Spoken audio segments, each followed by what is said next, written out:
research center. Yes, it's the game console. And there is the other example. In 2003, Sony sneakily wanted to launch the PlayStation 2 in the China market. And you can tell it's not a console, it's computer entertainment system. However, it failed. It stopped by the invincible Chinese government, like ever before. So here is the reason, is the direct reason of the rising of the internet cafe. In China, we call it web bar. And here the photo is around the 1980s. And here you can see it's the daily scene of an internet cafe or the web bar. In fact, is the web bar near my university back in those days. And here, finally, in 2013, the China government repealed the ban. So we can legally buy the consoles, namely Xbox One or PlayStation. And I will show you another chart. However, because 14 years of ban, and the console share is so negligible small, and I have to put in $1 million instead of billion, and it's very small compared to another market share. And here, because China is so important in the global market, so the game was fighting in China too. And I will show you a video clip to summarize the situation in the contemporary China. It had been 14 years since a gaming console had been legally sold in China, but all that changed Monday with the launch of Microsoft's Xbox One. Gaming consoles were banned in China back in 2000 over fears of potential harm to children's physical and mental development. That ban was finally lifted last year. That's not to say consoles haven't been sold in China. It's widely known a black market for illegal consoles has been thriving for years. This launch was initially scheduled for last week, but was pushed back with no explanation as to why. It's hard to say just how well the console is doing so far, but there's huge potential in the market that Microsoft desperately needs to take advantage of. Sony's PS4 has been crushing the Xbox One in worldwide sales since both consoles launched last year. Extreme Tech reported in August that the PS4 is outselling the Xbox One 3-1. But being the first console available in China will likely be a huge boon to business. GameSpot writes the total number of gamers in China surpasses the population of the United States.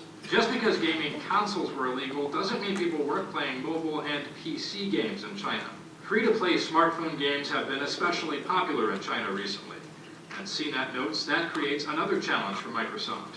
It now has to convince people to pay the high cost of console hardware as well as the added cost of games, which they're used to playing for free. And it's a pretty hefty price tag, too. The Xbox One bundled with Kinect is going for about $700 American in China. That's $200 more than the current US price. With the ban now lifted, Bloomberg writes Chinese officials are very concerned about the amount of violence in video games. Because of that, some of the Xbox One's most popular titles, like Destiny, Call of Duty, Advanced Warfare, and Halo, the Master Chief Collection, can't even be sold in China. But a big help for Microsoft will likely be its recent purchase of Minecraft developer Mojang. The block-building game is hugely popular where it's already being sold, and is likely to make it past Chinese regulators with no problem because of its educational value. Sony and Microsoft's other rival Nintendo, two companies based in regional rival Japan, have both stated they want to start selling consoles in China, but there's no word yet on when that could happen. For News, I'm Zach Toombs. Let me tell you another maybe astonishing factor in China. There is no rating system in my country.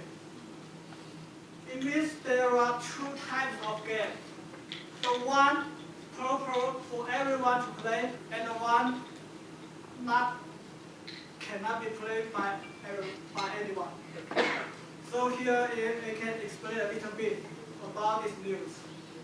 And you know, the world has been changing over the 14 years. And here we got the mobile phone, we got a tablet, and we got the so-called web page game. And what's the future of the console is not very clear. And here, I'd like to make this into our discussion, especially on the influence on the global market of the China video game industry on the market. Here I can show you the 2018 game market forecast. The market share of the US will be a little more than of 2015. It's around $24 billion. However, the share of China will be add up another 10 billion to around 32 billion. And the combination of the two still occupy half of the whole global market. And so you can see the importance of the Chinese video game market for the global world, and especially for the US market, because they are the #1 and #2 in the market. For example, here we can discuss the game made by the United States company and sold and played in China. For example, is an outdoor advertisement by the World of Warcraft in 2014 in Shanghai, the bank of Huangpu River, and it's for the latest version of the World of Warcraft, and it's the same as the one in the New York. However, with more and more game companies want to attract the Chinese players to play their game, there is an opposite direction. For many years, the Americans and the Japanese are the teachers in the game world, and the other countries, including the China, are the students. But here, there is another improvement.